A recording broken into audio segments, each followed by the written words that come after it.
యేసుక్రీస్తు నామములో మీ అందరికీ శుభములు తెలియపరుస్తున్నాను. Praise the lord. దేవుని బిడ్డలారా, మనల్ని దేవుడు అద్భుతంగా నడిపిస్తున్నాడు, పోషిస్తున్నాడు, చేయి పట్టుకు నడిపిస్తున్నాడు. ఎన్నో బాధలు, కష్టాలు, శోధనలు వచ్చినప్పటికీ వాటి అన్నిటి నుండి దేవుడు మనం తప్పించుకుంటా, మన లోతైన అనుభవంలోనికి నడిపించుకుంటా ముందుకు తీసుకెళ్తున్నాడు. దేవునికి మహిమగలను గాక, దేవుని నామం స్తుతించబడిన గాక. ఈరోజు దేవుడు చెప్తున్నాడు, మిమ్మల్ని నేను లేవనెత్తబోతున్నాను. ఎవరైతే ఆత్మీయంగా పడిపోయి ఉన్నారో మిమ్మల్ని లేవనెత్తబోతున్నాను అంటున్నాడు. ఎవరైతే దిగజారిపోయి ఉన్నారో, భ్రష్టత్వం పట్టారో, మరలా మీకు ఒక అవకాశం ఇచ్చి మిమ్మల్ని ప్రకాశింపచేస్తానంటున్నాడు. ఎవరైతే వెనక తిరిగి చూస్తారో మరి వాళ్ళందరూ దేవుని పట్టుకులాగిన నూతనమైన కార్యం జరిగిస్తానని ప్రభు మాట్లాడుతున్నాడు. ఈరోజు దేవుడు మనకి ఇచ్చిన వాగ్దానం యోవేలు గ్రంథం 2వ అధ్యాయం 25, 26 దేవుడు వాగ్దానం చేస్తున్నాడు. ఈ వాగ్దానం బట్టి దేవుడు మన ఆశీర్వదించిన గాక. దేవుని బిడ్డలారా, యేసుక్రీస్తు పునరుద్ధానం పొందిన తర్వాత మొదటిసారిగా శిష్యులు ఉన్న ఇంటిలోనికి వెళ్ళాడు. అయితే అక్కడ తోమా లేడు. ఆల్రెడీ 12 మందిలో ఒకడు ఇస్కరియోతు లేడు. ఇప్పుడు ఆ 11 మందిలో కూడా ఎవరు లేరంటే తోమా లేరు. అయితే యేసు వారితో మాట్లాడారు, మీకు సమాధానం ఇచ్చాడు. తర్వాత వాళ్ళు భయపడిపోతుండగా తానే పునరుద్ధానుడుగా తిరిగి లేచానని రూఢిపరచడానికి వారికి తన యొక్క ప్రక్కటి ఎముకల్ని, చేతులను చూపించాడు. తర్వాత యోహాను సువార్త 20:21 చదివితే, తండ్రి నన్ను పంపిన ప్రకారం మిమ్మల్ని పంపుతున్నాను అన్నాడు. తర్వాత యోహాను సువార్త 20:22 చదివితే, ఆత్మను ఊది వారి మీద పరిశుద్ధాత్మ పొందుకోండి అన్నాడు. తర్వాత యోహాను సువార్త 20:23 ఎవరు పాపాన్ని క్షమిస్తారో వాళ్ళ పాపం క్షమించబడతాయి, ఎవరు పాపాన్ని క్షమించకుండా ఉంటారో వాళ్ళ పాపం క్షమించబడకుండా ఉంటాయని చెప్పి వారిని ఆశీర్వదించి వెళ్ళిపోయాడు. ఇంకా తోమా తర్వాత వచ్చాడు. వీళ్ళందరూ మరి తోమా మీద సీరియస్ అయిపోతున్నారు. రే, నువ్వు మంచి అవకాశాన్ని పోగొట్టుకున్నావురా, మంచి ఆపర్చునిటీ పోగొట్టుకున్నావు, మంచి ఛాన్స్ని పోగొట్టుకున్నావు. మేము మన రక్షకుని రబుని మేము చూసాము. ఆయన పునరుద్ధరణగా మాకు ప్రత్యక్షమయ్యాడు, బోలంత ఆశీర్వాదం ఇచ్చాడు, సమాధానం అంటూ షలోమ్ అనుకుంటా వచ్చాడు. మా హృదయం అంతా సమాధానంతో నిండిపోయింది. అంతేకాదు, ఆయన బట్టి మాకు చాలా సంతోషం కలిగింది.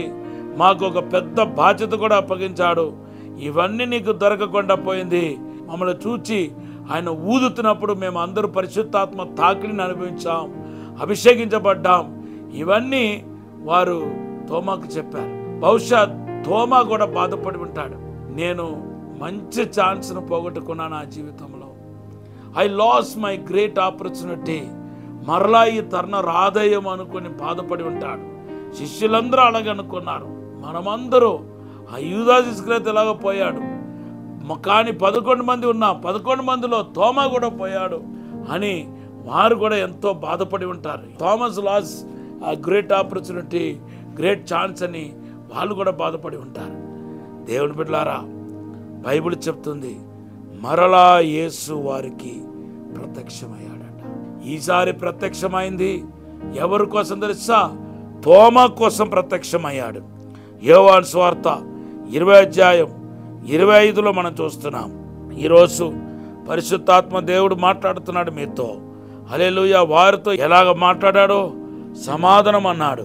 27వ వచనంలో, వారికి చూపించినట్టే నా ప్రక్కటి ఎముకలు చూడు, నీ వేలును పెట్టు అన్నట్టుగా తోమాకు చెప్తున్నాడు. విశేషముగా తోమాకు మాత్రమే ఈసారి కనపడుతున్నాడు, ప్రత్యక్షమవుతున్నాడు, ఆశీర్వదిస్తున్నాడు, సమాధానం అంటున్నాడు. మొదటిసారి వచ్చినప్పుడు అందరికి ఒకేసారి కనపడ్డాడు. ఈసారి ప్రత్యేకంగా థామస్ కోసం కనపడుతున్నాడు. దేవుని బిడ్డలారా, ఈరోజు మీలో కూడా చాలామంది, నేను గొప్ప ఆపర్చునిటీ పోగొట్టుకున్నాను, దేవుని సేవ చేయడానికి దేవుడు అవకాశం ఇచ్చాడు, పోగొట్టుకున్నాను, దేవుని యొక్క ఆత్మను పోగొట్టుకున్నాను, దేవుని యొక్క అభిషేకాన్ని పోగొట్టుకున్నాను, పరిచరించడానికి దేవుడు అవకాశం ఇచ్చాడు, కానీ అవకాశాన్ని పోగొట్టుకున్నానని మీరు బాధపడుతున్నారేమో. మరలా మీకు ఒక ఛాన్స్ దేవుడు ఇస్తున్నాడు. మీరు మరలా చిగురించడానికి ఒక ఛాన్స్ ఇస్తున్నాడు. మరలా మీరు ఆయన కోసం ప్రకాశించడానికి మరలా ఒక ఛాన్స్ ఇస్తున్నాడు. స్వస్థత పొందుకొని సాక్షిగా నిలబడటానికి మరలా ఒక ఛాన్స్ ఇస్తున్నాడు. మరలా పడిపోయిన మిమ్మల్ని దేవుడు లేపి మిమ్మల్ని ప్రకాశింపజేయడానికి మరలా ఒక ఛాన్స్ ఇస్తున్నాడు. కాబట్టి ఈ ఛాన్స్ను పోగొట్టుకోవద్దు. మీరే తోమ అనుకోండి. ఈరోజు మరలా మీకు ఒక అవకాశం దేవుడు ఇస్తున్నాడు. ఈ మాటను దేవుడు దీవించిన కాక. పరిశుద్ధము నమ్మకమైన పరలోక తండ్రి, నీకు వందనాలు, స్తోత్రాలు ప్రభా.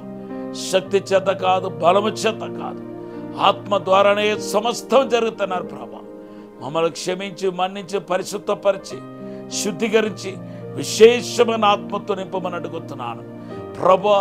ఇప్పుడే ప్రత్యక్షమవ్వండి ప్రభా. యేసునామములో ప్రత్యక్షమవ్వండి. ప్రతి ఒక్క హృదయాన్ని తాకండి ప్రభా. మేలు చేయండి ప్రభా. అభిషేకించమని యేసునామములో అడిగి వేడుకుంటున్నాము తండ్రి. Amen. Have a blessed day. God bless you.